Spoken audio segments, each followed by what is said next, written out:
流水，岁如流水，逝而莫访，犹尽春花野物。新逢蛛网变葱茏，却又是寒风冬雨，横江泊路，迷蒙远地。怕是沧桑暗语，国土多舛尽收年。独旅行，风间浪句。This poem was recited by Miss Yu Yuo Tan. This poem talks about the rapid passage of time, as if spring was only yesterday, but in reality, winter has already arrived, and life is so uncertain. Cello Sonata in G minor was composed by Chopin.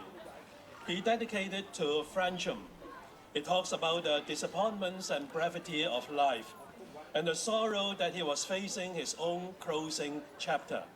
At his deathbed, he asked Franchum to play it, but could not bear to hear more than the opening bars.